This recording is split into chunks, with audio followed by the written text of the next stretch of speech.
Exams जो कि lined up हैं, जैसे कि जैट, स्नैप, आईआईएफटी, भैया उसके लिए तैयारी मत रोकिए, चाहे आपका एग्जाम कितना भी अच्छा हुआ हो, चाहे आपका कैट बहुत प्यारा हुआ हो, चाहे बहुत खराब हुआ हो, क्योंकि लाइफ में चाहिए अपन को ऑप्शंस, राइट। अगर आपका एग्जाम बहुत अच्छा हुआ, आपको लगता है आपने कैट में फोड़ दिया, लेकिन आपको आई एम अहमदाबाद से कॉल आएगा, लेकिन it's always good to have lot of options, right. So जो आईएफटी के एग्जाम है, स्नैप का एग्जाम है, जो भी एग्जाम आप प्लान किए हो, उसमें आपको मचा के आना है, पेल कर, राइट।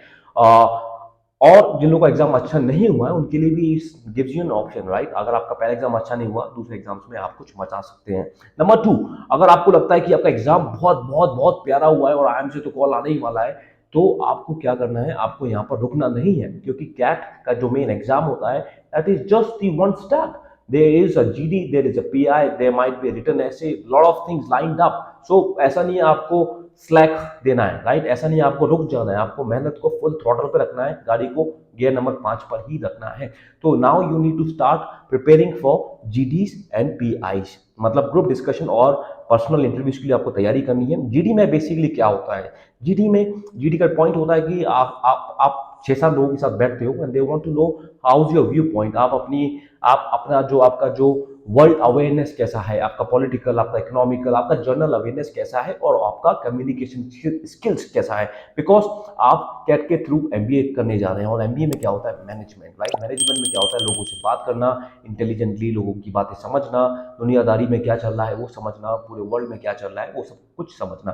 तो जीडी और पीआई में क्या होता है, पीआई में दे वांट टू नो आप how are you as a person, जो आपने जीवन में क्या क्या किया है, आपने प्रोफेशनल लाइफ में, एजुकेशन लाइफ में, एक्स्ट्रा करिकुलर्स में, हॉबीज में, सर्टिफिकेशन में क्या क्या किया है, और आप उस पर्टिकुलर कॉलेज में क्यों जाना चाहते हैं, आपका विजन क्या है, राइट। तो जीडीज के लिए आप कैसे तैयारी कर सकते हैं, पहले आप अपनी कम्युनिकेशन स्किल्स को थोड़ा इंप्रूव कीजिए, टॉक टू योरसेल्फ, थोड़ा मॉक जीडीज कीजिए, टॉक टू योर फैमिली, अपने दोस्तों से बात कीजिए, अगर कोई ना मिले तो अपने दिमाग में बात कीजिए, right. This is for the communication part. Number 2, GK आपको कैसे पढ़ना है, जो भी 3-4 मेजर अखबार हैं पिछले 1 साल के, आपको उनको समझना है कि क्या क्या बड़ी बड़ी घटनाएं हुई हैं, जैसे रशिया का वॉर हुआ है, चाइना ताइवान में प्रॉब्लम है, इंडिया की इकोनॉमी किस रेट पे ग्रो कर रही है, सेंसेक्स की ऑल टाइम हाई पर है। तो आप थोड़ा अखबार पढ़ना चालू कीजिए, अखबार पढ़ सकते हैं, कुछ यूट्यूब पे चैनल्स को परफॉर्म देख सकते हैं।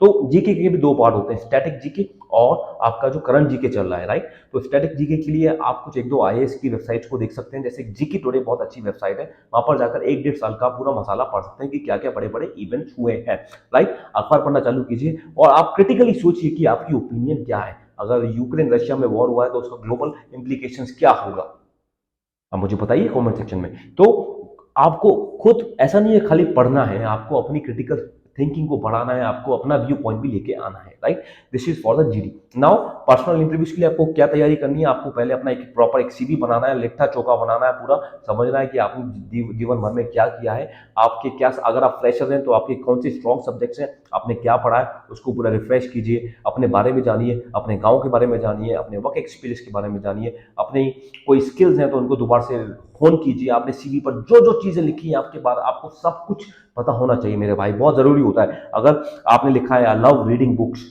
कौन सी, उसने पूछा okay which book are you reading this days, और what was the last book you read, तो आपको पता होना चाहिए। तो मैं क्या करता था, मेरे पास एक नोट था, जो जो मैंने अपने सीवी पर लिखा हुआ है उसके बारे में मैं 2-3 मिनट का एक टॉकिंग पॉइंट बना लेता था। तो आप लिखना चालू कीजिए, अगर आप लिखते हैं कि आपको ट्रैवलिंग पसंद है तो आपने कहाँ कहाँ पर ट्रैवल किया, क्यों किया, वहां पर क्या फेमस था, राइट। अगर आपने लिखा मुझे कोडिंग पसंद है तो कौन सा कोड, कैसे लिखते हैं कोड, क्या फायदे हैं उस कोडिंग के, तो ये सारा मक्खन की तरह टॉकिंग मटेरियल होना चाहिए, राइट। अगर जनरली वो ये भी बोलते हैं अच्छा अच्छा मानन tell us something about you, तो आप क्या बताएंगे, वो थोड़ा script, why I am Bangalore, why I am Kozhikode, why I am Indore, वो पता होना चाहिए, why MBA, right, what are you 5 term view, where you want to go. तो इस टाइप के जो क्वेश्चंस हैं, जो 7-8-10-9 क्वेश्चंस हैं, वो जनरली आपको पता होने चाहिए, कि मतलब ये नहीं कि आपको रट के बोलना भैया, अरे ये मेरा नाम ये है, मेरे पैर टूट गए, ब्ला ब्ला ब्ला ब्ला ब्ला, जो उस वेलकम पिक्चर में था, रट के मत बोलिए, आपके पास कुछ टॉकिंग पॉइंट्स होने चाहिए, right. And you have to be very genuine. तो ये था सेकंड पार्ट, अगर आप बहुत श्योर हैं कि आपको आईएमको रिवॉर्ड द्वारा से कॉल जाने वाले हैं तो। अगर आप तीसरा पार्ट है, अगर आपको लगता है भैया मेरा तो पूरा बिगड़ गया, मुझे कुछ नहीं होगा, very very very very very very badly it went, तो उस केस में क्या करना चाहिए, उस सिनारियो में क्या करना चाहिए। तो पहली बात, सबसे पहली बात, डरने की जरूरत नहीं है, डरना मना है, राइट। जब मैंने पहली बार मॉक लिखा था, मेरे 40% आए थे और फाइनली कैट में 98 आए थे, राइट। तो डरना नहीं है। First of all I would advise you, आप एक हफ्ते भर का 10 दिन का ब्रेक लीजिए, रिलैक्स कीजिए, चिल कीजिए, ठीक है। और दूसरे एग्जाम जो है उनको भी दीजिए ऑफ कोर्स, ओके, उनको ऐसा नहीं है उनको नहीं दे रहे हो, बट जब आपके सारे एग्जाम हो जाते हैं, आपको लगता है इस बार मेरा अच्छा नहीं गया, तो कोई डरने की बात नहीं है भैया, लोग 3-3 4-4 अटेम्प्ट में निकालते हैं, मेरा दूसरे अटेम्प्ट में निकला था, राइट। तो डरने की बात नहीं है, आराम से आप पहले ब्रेक लीजिए 7-8-9 दिन का, ठीक है, रिलैक्स कीजिए, फैमिली के साथ जाइए, पहाड़ों पर जाइए, घूमिए फिरिए, एंजॉय कीजिए, क्योंकि you have earned it, right. आप इतने टाइम से आप पढ़ाई कर रहे थे, आई एम होपिंग कि आप पढ़ाई कर रहे थे, तो पढ़ाई कर रहे थे तो आप थोड़ा ब्रेक लीजिए, नंबर 1। नंबर 2 इज आपका जो माइंडसेट है वो चेंज होना चाहिए। आपको ऐसा नहीं लगना चाहिए यार ये मुझसे नहीं होगा। मेरे कजिन ने भी लिखा था एग्जाम, उसका पेपर अच्छा नहीं हुआ, उसको भी मैं सेम चीज बताया हूँ।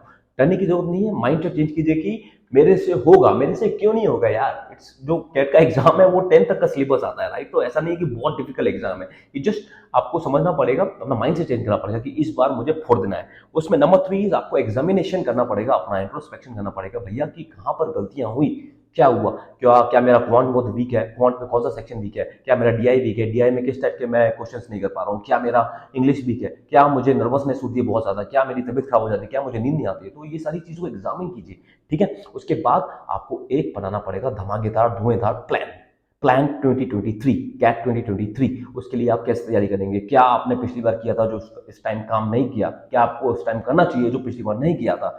आप अपने, अगर आप कोचिंग ले रहे थे तो समझिए उनसे, सर मैं कैसे प्रिपरेशन कर सकता हूँ, अपना डीप एनालिसिस कीजिए, राइट।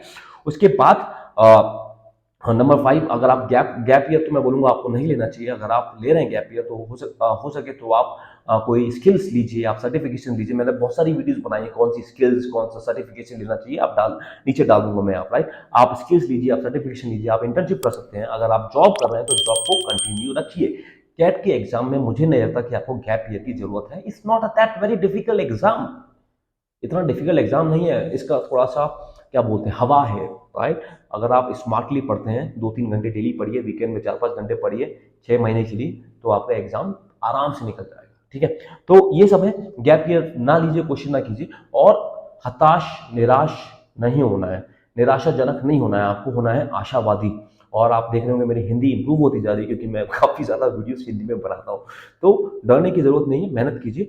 तो समरी इज, अगर आपका एग्जाम ठीक ठाक गया है तो आप अदर एग्जाम्स को तबियत से भरपूर तरीके से दीजिए, गिव योर बेस्ट, ताकि आपके पास ऑप्शंस हैं। अगर आपका एग्जाम अच्छा हुआ है, आपको लगता है कॉल तो आ ही जाएगा, तो आप start preparing for GD and PIs, मैंने आपको तरीके बता दिए। नंबर 3, अगर आपको लगता है यार मेरा तो बहुत बहुत खराब हुआ है, तो उसके लिए आपको डरना नहीं है, अपना माइंडसेट को चेंज कीजिए, आप मेहनत कीजिए और ब्रेक लीजिए, और देन स्टार्ट अगेन। खाली नहीं बैठना है मेरे दोस्त, खाली नहीं बैठना है। एंड अगर आपको ये वीडियो समझ में आई हो, कोई क्वेश्चन है तो आप मुझे रिप्लाई कीजिए। मैं हर एक वीडियो का 1 घंटे तक रिप्लाई करता हूँ, सारे कमेंट्स का। एंड मुझे बताइए कि आप कैसा फील कर रहे हैं अभी, and what should be make in the next video. 2023 आने वाला है, आपके क्या गोल्स हैं, आपने कुछ प्लान किया है, नहीं किया है, मुझे बताइए।